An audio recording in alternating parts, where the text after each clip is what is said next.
me this is very important. The friends and habits, these are very important. Friends and habits. కొంతమంది bad habits కలిగిన వ్యక్తులు ఉంటారు, bad habits కలిగిన వ్యక్తులు ఉంటారు. సో అలాంటి బ్యాడ్ హ్యాబిట్స్ కలిగిన వ్యక్తులకి ఎంత దూరంగా ఉండాలంటే చాలా దూరంగా ఉండాలి. కొంతమందికి లిక్కర్ కానీ, డ్రగ్స్ కానీ, ఇంకా సిగరెట్, గుట్కా ఇలాంటి అలవాట్లు ఉండొచ్చు. లేదంటే కొంతమంది గర్ల్స్ కానీ, బాయ్స్ కానీ కొంతమందితో అఫైర్స్ కానీ ఏదైనా నడుపుతూ ఉండొచ్చు. ఇంకేదైనా ఫోన్ చాటింగ్స్, ఇన్స్టాగ్రామ్లో అకౌంట్స్ రాంగ్ క్రియేట్ చేసి, రాంగ్ మెయిల్ ఐడి క్రియేట్ చేసి కూడా ఏమైనా మెసేజ్లు పంపించేవాళ్ళు, ఇలా రకరకాలు ఉంటారు. ఇలాంటివన్నీ కూడా మనకు అవసరమా?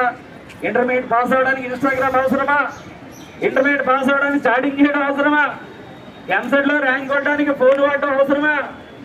సో ఏది అవసరం ఏది కాదో చూసుకోండి. ఎవరితో ఫ్రెండ్షిప్ చేయాలి, ఎవరితో ఫ్రెండ్షిప్ చేయకూడదో చూసుకోండి. అలాంటి ఆలోచనలు కానీ అలాంటి మనకు అనిపిస్తే చాలు వాళ్ళకి దూరంగా ఉండాలి. అమ్మో ఈ అమ్మాయితో కాస్త దూరంగా ఉండాలి, మనం ఈ అబ్బాయితో కాస్త దూరంగా ఉండాలి.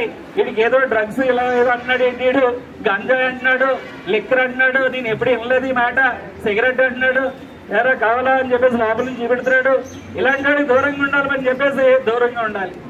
ఎంత దూరంగా ఉండాలంటే కరోనా టైంలో కరోనా వచ్చిన దగ్గరికి ఎవరైనా ఫ్రెండ్షిప్ చేశాడా? కరోనా టైంలో కరోనా వచ్చినంత ఎవరైనా ఫ్రెండ్షిప్ చేశారా? ఇలాంటి వాళ్ళు కరోనా కంటే కూడా డేంజర్. కరోనా వచ్చిన పేషెంట్స్ తోటి, కరోనా పేషెంట్స్ కి ఎంత దూరంగా అయితే ఉన్నామో మనం, అందుకన్నా దూరంగా ఇలాంటి బ్యాడ్ హ్యాబిట్స్ ఉన్నటువంటి వ్యక్తులకి దూరంగా ఉండాలి.